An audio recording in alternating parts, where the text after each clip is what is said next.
Now that we have seen how the threads work and what properties they have, let us look at what are the different ways of creating a thread. Two ways of creating a thread. One is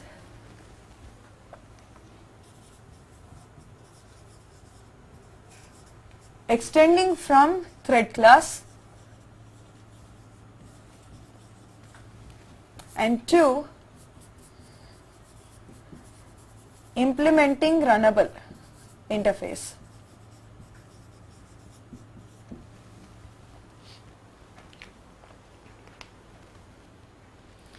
So either you can select to extend from the thread class or implementing runnable interface. Now let us look at the steps to executing both the methods and see what is the difference between both of these methods. After that we will take a look at an example using each of these methods. Method 1, extending by the thread class. First step is extend a class from the thread class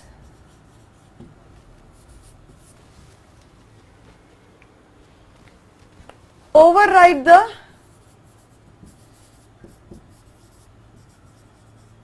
run method, then create an instance of the above class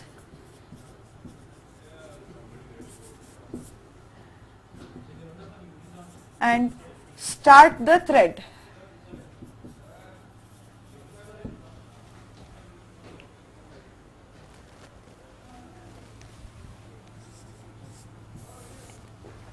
In the second method, that is implementing the runnable interface, first thing that you do is, of course, implement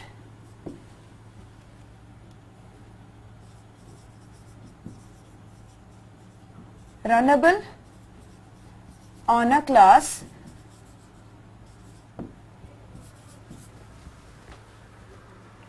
This runnable interface has only one single method, that's the run method. So implement the run method.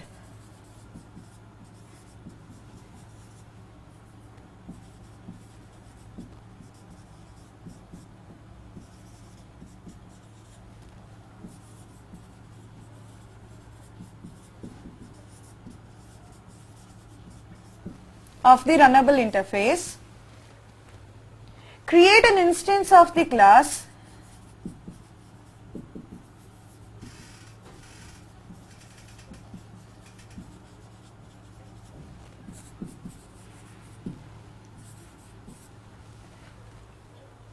then what you have done here is when you created an instance of a class of the above class, this class is implementing the runnable interface.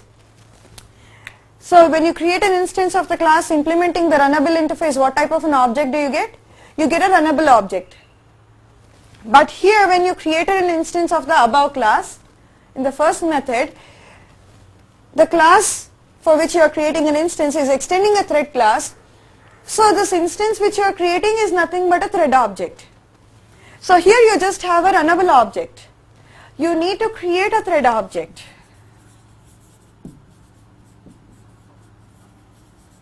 Create a thread object by passing the runnable object as parameter. So when you create a thread object, the first parameter that you need to pass is the runnable object, which is nothing but the instance that you created in step C.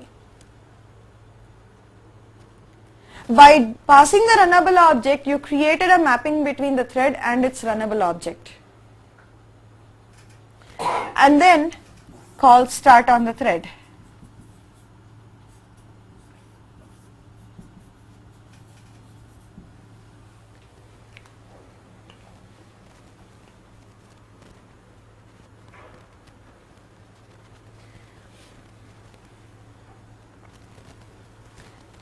Now let's see what's happening here. You take a class, extend from the thread class. You're overriding the run method which has been written in the thread class. The run method out here and the run method out here are the same.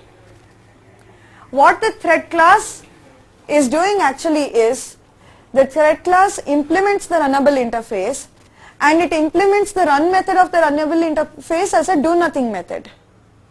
So you override that run method to give a implementation for the thread. Remember, the run method is where you give the entire implementation of the thread or the functionality of the thread. And you create an instance of the class, you get a you get a thread object here, since you're extending from thread.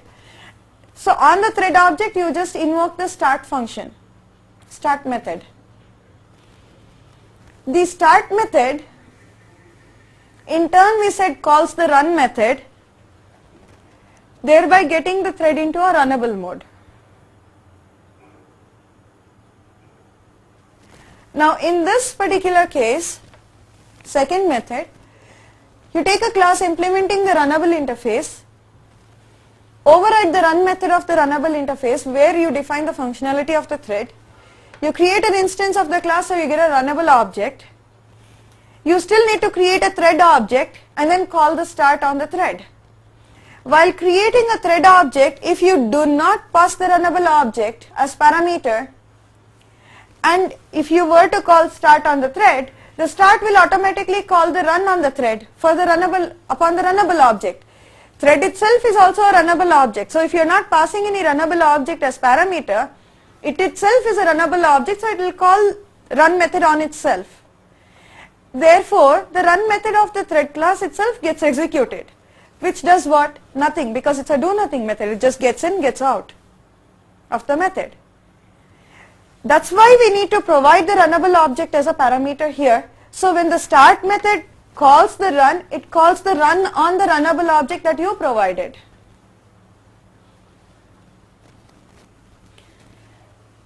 Now the question would be, why should I call start method? Can I just call the run method directly? I'm overriding the run method of the thread or the runnable interface. Why should I call start and start in turn call the run method? Can I not directly call the run method myself? Instead of calling start here, I'll say call run method on the thread. There's nothing wrong. But then it's not a separate execution of thread.